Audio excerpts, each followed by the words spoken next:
말씀을 통해서 하나님의 말씀을 오직 주께서 칭찬하시는 자라는 제목으로 함께 나누기를 원합니다. 우리나라 말에 자화자찬이라는 그런 말이 있습니다. 자화자찬, 즉 자신의 그림을 자신이 칭찬한다는 그런 말이죠. 좋은 의미로 생각하면 자신의 한 일에 대해서 자신감을 갖는다고 생각할 수 있습니다. 하지만 이 말은 보통 부정적인 의미로 쓰이죠. 자신의 한 일을 타인의 평가와 관계없이 스스로 자기 자신이 칭찬하는 그 모습, 거만한 모습을 표현할 때 사용합니다. 여러분들도 아시겠지만 제가 축구를 굉장히 좋아합니다. 몸은 그렇게 안 생겼는데 축구를 좋아하고 하고 경기를 좋아하죠. 이번에 한국이 16강에 진출했습니다. 아시는 분들은 아시겠지만 상대는 포르투갈이었고 진짜 누가 뭐라고 해도 이런 극적인 한편의 드라마라고 할 수 있습니다. 그 중에 우리는 이 자화자찬 호날두의 모습을 한번 생각해 봅니다. 중간에 교체돼서 나가기도 했는데 호날두는 몇 년 전에 한국에 왔습니다. 소속팀 유벤투스 팀으로 해서 한국에 경기를 하러 왔죠. 그래서 호날두가 워낙 유명하니까 많은 우리나라 관중들이 호날두의 경기를 보기 위해서 많이 왔었습니다. 그런데 호날두는 어떤 이유인지 모르지만 단 1초도 경기에 임하지 않았죠. 그래서 그 호날두의 그런 모습을 보고 한국의 많은 매스컴과 사람들은 날강도라고 이렇게 표현을 했었습니다. 그러다가 이번 그 16강 포르투갈과 한국전에서 그 날강도인 그 호날두가 등으로 우리나라 첫 번째 동점골을 어시스트 했죠. 그래서 이제 특별 사면을 해줘야 된다.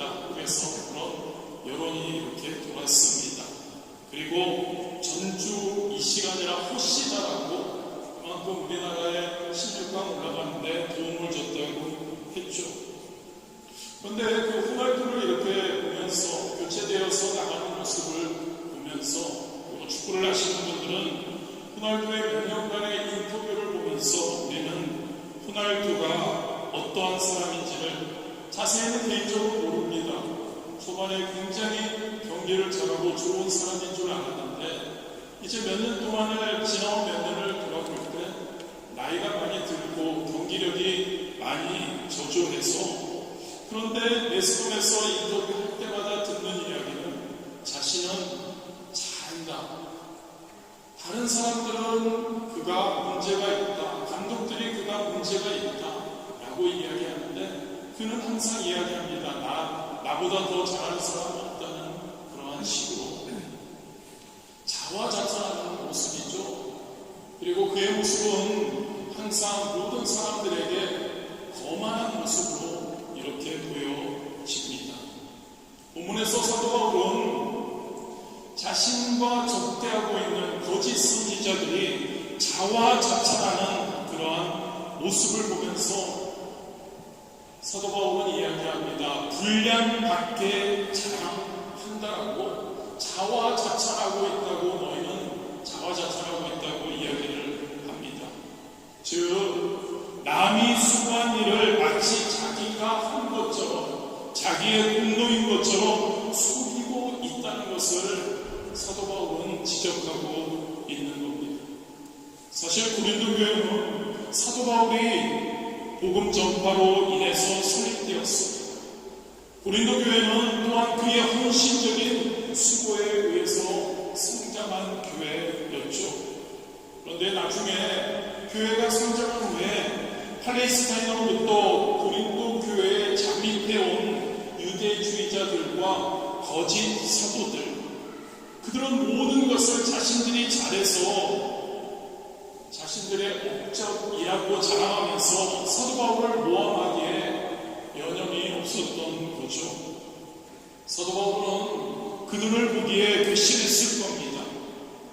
자신의 입지가 좁아져서가 아니라 하나님의 나라가, 하나님의 교회가 거짓된 자들에게 빼앗기는 것이 마음이 아팠을 겁니다.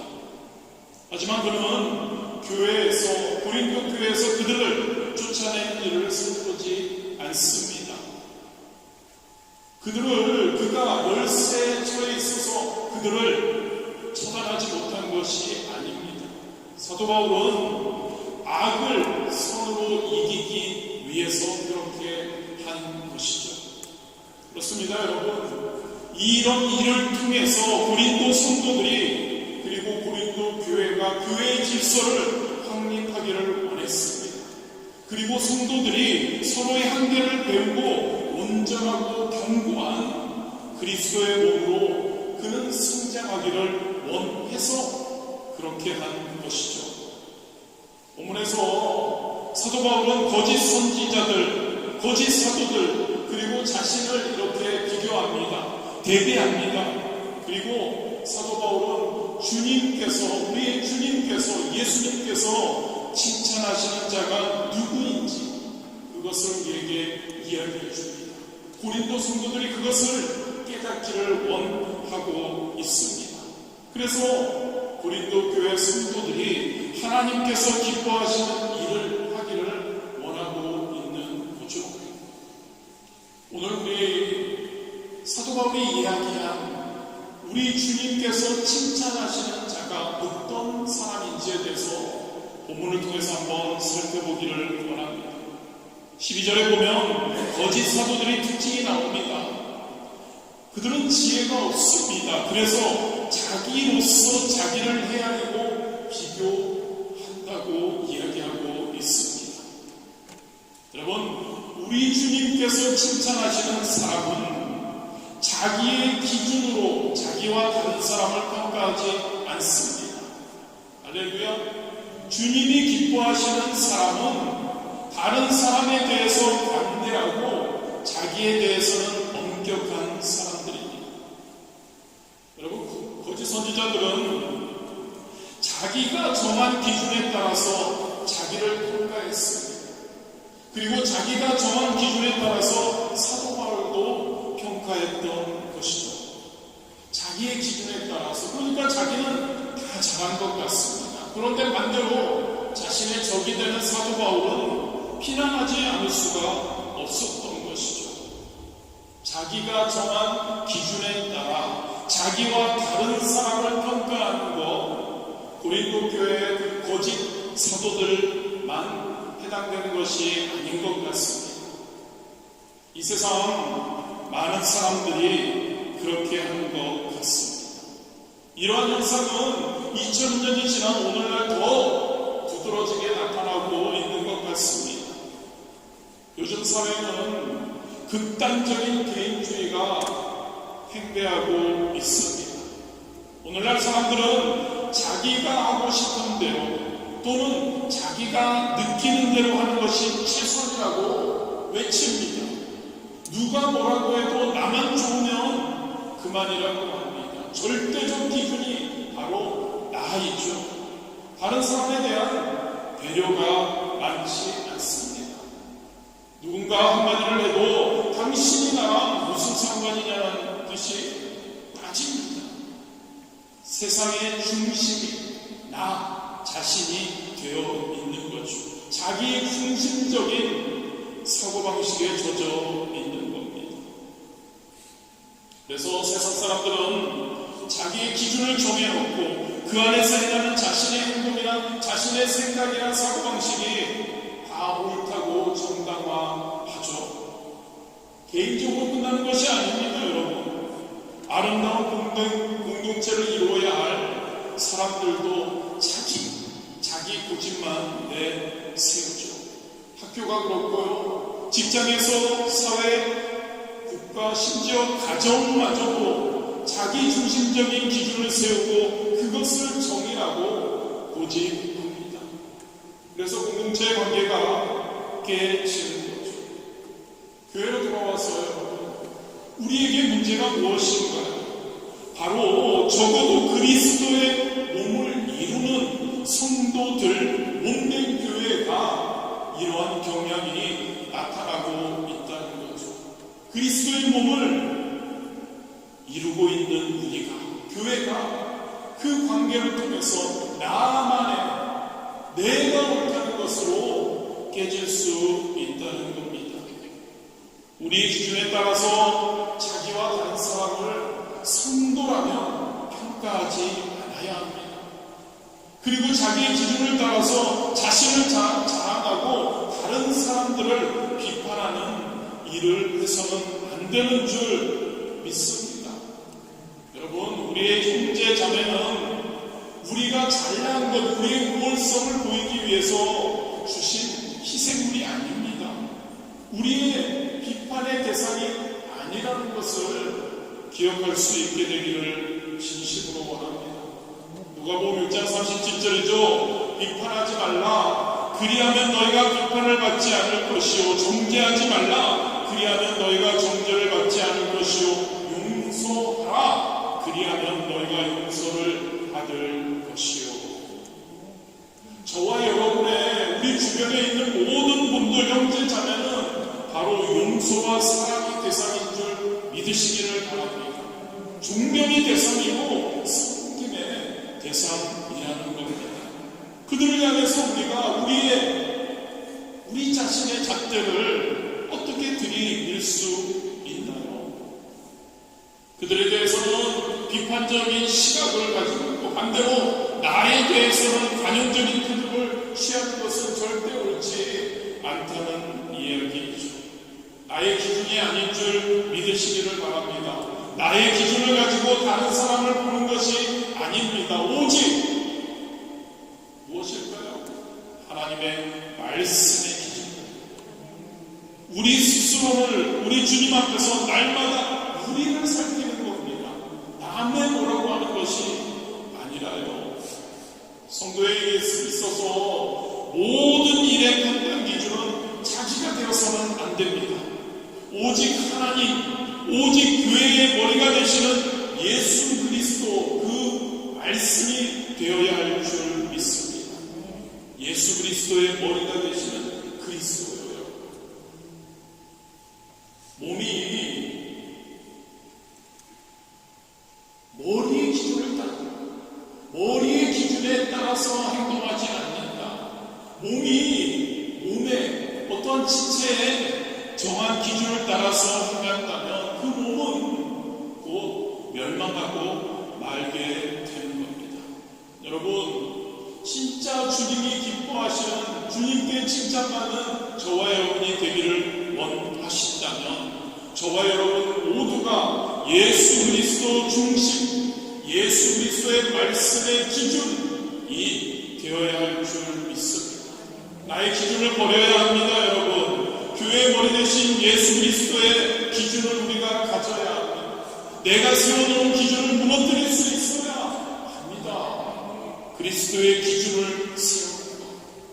여러분, 그리스도의 기준을 따라 그것을 세워서 그것을 따라 우리가 살아가는 것이 우리 자신을 잃어버리는 것이라고 생각해서는 안 됩니다. 오히려 주님께서 칭찬하시는 그러한 성도의 우리의 모습을, 그것을 통해서 우리는 찾을 수 있다는 거죠. 다른 사람에게는 관대하고 자기에 대해서는 하나님의 말씀을 기준으로 해서 하나님의 말씀에 따라서 더 엄격한 삶을 사는 저와 여러분 꼭 되어야 할 줄 믿습니다. 두 번째로 17절입니다. 자랑하는 자는 주 안에서 자랑할지니라. 주님께 칭찬받는 자, 우리의 자랑의 대상은 오로지 예수 그리스도여야 할 줄 믿습니다. 자랑하는 자는 주 안에서 자랑할지니라. 예레미야 9장 23절, 24절 말씀을 인용한 것이고 고린도전서 1장 31절에도 동일한 구절이 나옵니다. 어떤 면에서는 주님 안에서 우리가 마음껏 자랑하라는 그러한 뜻으로 이해할 수 있습니다. 그런데 본문 전체를 보면 자랑하지 말라고 이야기합니다. 자랑하는 것이 강조하는 겁니다. 즉 다른 거 너가 어떻게 한 거 주님 안에서라도 그게 아니라 주님 외에는 자랑할 것이 없다라고 강조하고 있는 것이죠. 그렇습니다. 여러분, 사도 바울은 지금 고린도 교회에서 자화자찬하고 있는 거짓 사도들에게 이 말을 한 겁니다. 주님 외에는 자랑할 것 없어. 너희가 니들이 한 거 자랑할 것이 아니야 라고 말하고 있는 거죠. 마찬가지로 동시에 저와 여러분 자칫 교만해져서 우리가 무엇을 한 것처럼 우리를 자랑하기에 급급한 우리 모두에게 말하고 있는 겁니다. 여러분, 세상 사람들은 자신들이 소유한 것을 자랑합니다.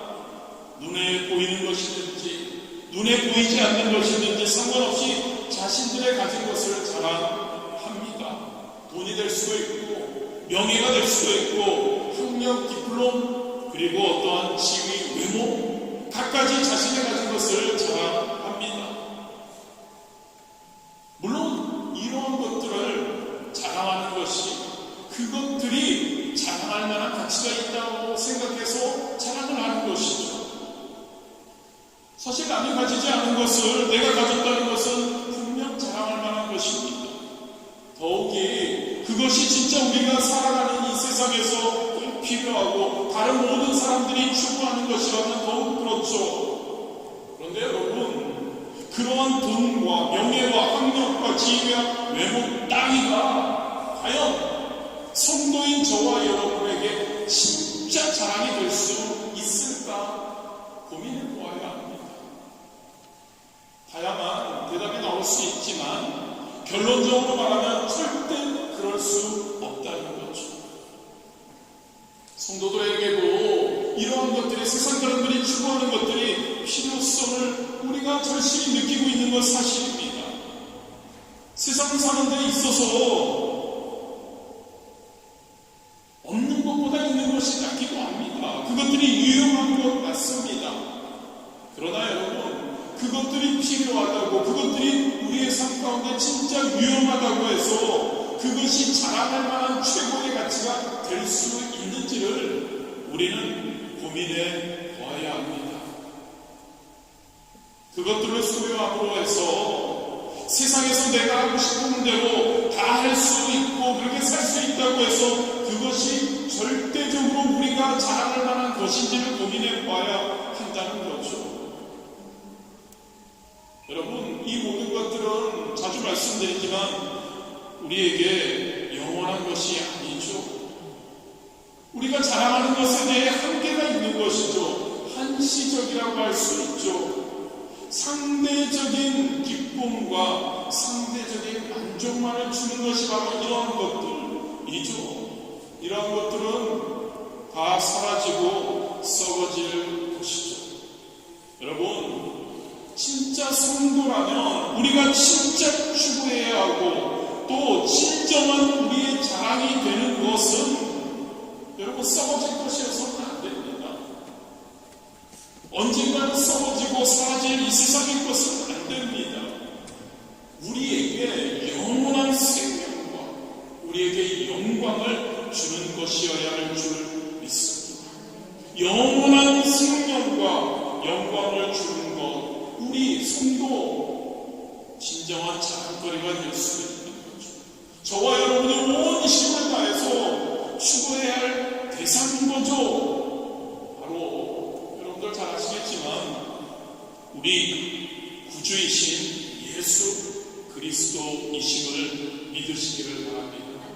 갈라디아서 6장 14절이죠. 그러나 내게는 우리 주 예수 그리스도의 십자가 외에 결코 자랑할 것이 없으니 그리스도로 말미암아 세상이 나를 대하여 십자가에 못 박히고 내가 또한 세상을 대하여 그러하니라. 그렇습니다, 여러분. 저와 여러분에게 영생을 허락하신 예수 그리스도만이 저와 여러분의 최고의 가치인 줄 믿습니다. 저와 여러분의 최고의 자랑이어야 합니다. 사람들이 인정하고 사람들이 너무나 좋다고 하는 그러한 디플롬, 어떤 지식 경험, 어떤 인격의 성숙함, 언변의 능함, 성공, 이 모든 것, 우리가 추구하는, 세상에서 추구하는 이 모든 것도 성도인 저와 여러분에게는 이러한 영광을 우리에게 허락하시는 예수 그리스도에 비교할 것이 못 된다는 것을 우리가 항상 기억하기를 원합니다. 할렐루야. 세상에 있는 어떤 귀한 것도 우리 구주이신, 우리의 사랑이신 예수 그리스도와 바꿀 수 없는 줄 믿습니다. 우리가 소유한 어떤 것도 우리 구주이신 예수님에 비하면 무가치한 것이 아닌 것을 믿으시기를 바랍니다. 아멘. 큰 목소리로 한번 아멘 하십시오. 예수 그리스도 외에는 나에게 모든 것이 무가치한 것이다. 진짜 그렇다고 해서 여러분 그거 하지 말라는 게 아니고요. 예수님이 그렇게 중요하다는 것을 강조하는 겁니다. 예수 그리스도 외에는 성도인 우리에게는 자랑할 것이 없다. 아멘입니다, 여러분. 저 여러분 진짜 한번 사는 성도의 인생도 마찬가지인데요. 진짜 예수 그리스도를 최고의 가치로 여기는 성도님들이 되시기를 진심으로 원합니다. 그리고 오직 그 예수 그리스도만을 자랑하는, 주님께 칭찬받는 그러한 성도 저와 여러분 되시기를 진심으로 원합니다. 세 번째로 여러분 18절입니다. 옳다 인정함을 받는 자는 자기를 칭찬하는 자가 아니요 오직 주께서 칭찬하시는 자니라. 주님이 칭찬하시는 성도는 우리의 인생에 선할 때도 있고 악할 때도 있는데요, 최종 판단자가 바로 예수님이심을 아는 자입니다. 옳다 인정함을 받는 자는 자기를 칭찬하는 자가 아니요 오직 주께서 칭찬하시는 자니라. 즉 여러분, 옳다고 인정하는 그 사람은, 주체는 누구냐는 겁니다. 바로 우리의 주님이라는 것을 이야기하고 있는 겁니다. 사도 바울은 고린도 교회 성도들과 거짓 선지자들에게 이렇게 얘기하는 겁니다. 진짜 주님이 사도로 인정하는 사람은, 인정하는 자는 너희들 자화자찬하면서 너희들 진짜 무엇인가를 했다고 너희들 예수 그리스도를 자랑하시고 너희 자신을 자화자찬하는 너희들이 아니라 나 오직 예수 그리스도만을 자랑했던 나야라고 강조하고 있는 겁니다. 그렇습니다, 여러분. 저와 여러분의 삶의 마지막에, 아니 지금도 마찬가지입니다. 중요한 것이 무엇일까요? 누가 주님께 인정받느냐는 겁니다. 주님이 나를 과연 인정하느냐 안 하느냐인 겁니다.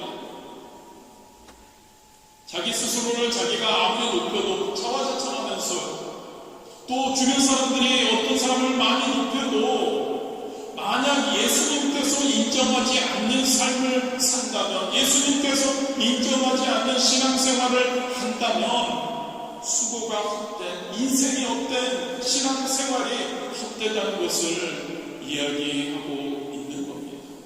반면에 사람들이 보기에는 어떠한지 모르지만 하나님께서 인정하시면 그거는 되는 겁니다. 할렐루야. 하나님의 인정이 중요한 겁니다. 우리 주님의 인정이 중요한 것이죠. 고린도전서 4장 5절이죠. 그러므로 때가 이르기 전 곧 주께서 오시기까지 아무것도 판단하지 말라. 그가 어두움에 감춘 것을 드러내고 마음의 뜻을 나타내시니 그때 각 사람에게 하나님께로부터 칭찬이 있으리라. 여러분, 그렇습니다. 사람들이 인정하고 사람들이 칭찬하는 것은 얼마든지 오류가 있을 수 있습니다. 왜요? 사람은 그 누군가의 중심을 판단할 능력이 없기 때문이죠. 거짓말하는 사람들, 겉으로 뻔질하게 진짜 남을 잘 속이는 사람들, 정확히 우리는 분별할 수 없습니다. 마찬가지로 고린도 교회 성도들도 일부가 이 꼬임에 넘어간 거죠. 이 거짓 선지자들의 자화자찬하고 자기를 자랑하는 것에 넘어간 거죠. 자신들을 높이려는 목적이 있는 줄 모르고 그들의 언변과 학식과 그들의 어떤 초월적인 경험 등으로 그것에 현혹되는 사람들이 있었다는 이야기이죠. 이 모습을 바라보는 사도 바울은 어땠을까요? 이 모습을 이 고린도 성도들이 그 게임에 빠지는, 그래서 헤어나오지 못하는 하나님을 자랑하는 것 대신에 그들 거짓 사도들을 따르는 그 모습을 보고 우리 주님은 어땠을까요? 얼마나 안타까워했을까요? 사랑하는 자녀가 어떤 이유 때문에, 어떤 어려움 가운데, 어떤 누군가의 안 좋은 친구의 꼬임에 빠져서 어떠한 죄를 짓고 있는 모습을 보는 부모님의 심정 아닐까요? 이런 감정이 교차되는 상황에서 사도 바울은 이 문절을 기록했습니다.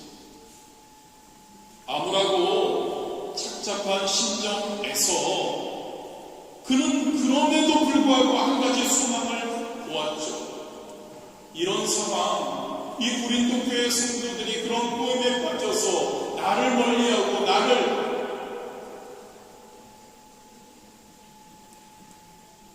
진짜 사도로 여기지 않는 그러한 상황, 그럼에도 불구하고 사람들이 아니라 주님께서 칭찬하시는 자, 옳다 인정함을 나는 사도 바울은 받는다는 사실이었습니다. 사도 바울은 그렇습니다. 이 정도로 주님 앞에서 한 점 부끄럼 없이 살고 있었다는 것을 우리는 알 수 있는 거죠. 여러분, 성도라면 누구라도 우리 주님의 공의의 심판을 인정합니다.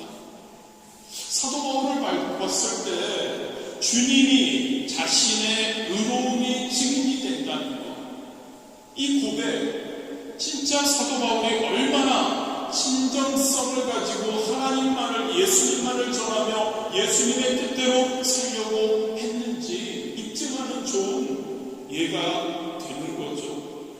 그렇습니다, 여러분. 우리가 잘 알죠. 사도 바울, 사람들부터 오해와 불신을 당하기도 했습니다만 그 사울은 주님 앞에서 항상 부끄러움 없이 살려고 몸부림쳤던 사람이죠. 그래서 당당하게 나의 주님께서 나를 칭찬해 주실 거야, 나의 주님께서 옳고 그름을 정하시는 그분께서 나를 옳다고 만들어 주실 거야 라고 자신 있게 거짓 선지자들에게 선포하고 있는 겁니다. 이런 모습을, 이 사도 바울의 이런 모습을 거울 삼아서 저와 여러분의 모습을 한번 돌아볼 수 있게 되기를 원합니다. 여러분, 여러분이 인정받고 싶은 대상이 누구십니까? 사람의 인정, 사람의 박수를 기대하시고 그곳에 가치를 혹시 두고 계시지 않습니까? 그곳에서, 그 것들에게서 여러분들의 만족을 누리고 계시지는 않습니까? 그것 때문에 여러분들의 삶이, 여러분들의 신앙생활이, 여러분들의 믿음이 거짓과 속임과 과장 가운데 혹시 있지는 않으십니까? 그래서 그 잘 포장한 것 때문에 혹시 칭찬받고 계시지는 않습니까? 이것을 우리가 기억하기 원합니다. 이러한 칭찬은, 사람의 칭찬은 영원한 칭찬이 아니라는 거죠. 불의는 반드시 불의로 드러날 것이라는 거죠. 모든 것이 명백하게 드러날 날이 있다는 거죠. 아무리 꽁꽁 감추고 아무리 무엇인가를 한 것처럼 보이는 것들이 다 드러나게 될 날이 있다는 이야기입니다. 여러분, 자화자찬하는 성도가 되지 않기를 원합니다. 오직 우리 주님의 칭찬을 기대하며 사는 사람이 되기를 원합니다. 할렐루야. 사람들이 좀 약간 둔하고 어리석다고 하고 너무 순하다고 하고 세상 물정을 잘 모르는다고 해도 어떻습니까, 여러분? 우리 하나님 앞에 영원하신 우리 하나님 앞에 영원하신 주님의 칭찬을 기대하는 그런 마음으로 이 세상을 살아가는 우리가 되기를 진심으로 원합니다. 늦게 가는 것 같기도 합니다. 손해보는 것 같기도 합니다. 그런데 여러분, 하나님 말씀으로 기준을 해서 우리 예수 그리스도를 바라보고 정도라고 그러죠. 올바른 길을 걸어갈 때 여러분, 우리 주님의 칭찬, 그 칭찬이 우리에게 주어진다는 것을 기억하기를 원합니다. 하루하루의 삶이 만만치 않습니다. 어렵습니다. 힘들기도 합니다. 육신적으로, 정신적으로, 영적으로 쉽지 않은 이 세상의 삶입니다. 그런데 여러분, 우리의 기준은 하나님의 말씀이어야 합니다. 할렐루야. 하나님의 말씀으로 우리 삶의 자랑은 누구요? 바로 우리 구주 예수 그리스도. 할렐루야. 그리고 누가 최종 결정하신다고요? 예수 그리스도께서 마지막 때, 그리고 지금 현재 우리의 삶 가운데서도 항상 옳고 그름을 정하시고 우리를 칭찬하시고, 칭찬받는 저와 여러분 되시기를 진심으로 하나님의 말씀대로 사십시오. 세상과 타협하지 마시기 바랍니다. 할렐루야. 세상과 타협하지 맙시다. 손해보는 것 같은데 어떻습니까? 손해보십시다. 그것을 하나님이 원하시는 거예요. 예수님의 삶이 그런 삶 아니었나요? 손해보는 우리가 되기를 원합니다. 그리고 우리 자신을 돌아봤으면 좋겠습니다. 우리 주변을 돌아봤으면 좋겠습니다. 우리 자신에게는 엄해야 될 것 같습니다. 하나님의 말씀을 기준으로 해서. 그런데 우리 주변에 있는 모든 이들은 우리가 어떠할 때 삶이라고요? 용서하고 사랑할 때 삶. 할렐루야. 우리가 존경해야 할 때 삶. 할렐루야. 우리가 진짜 사랑해야 할 때 삶. 이 줄 믿습니다.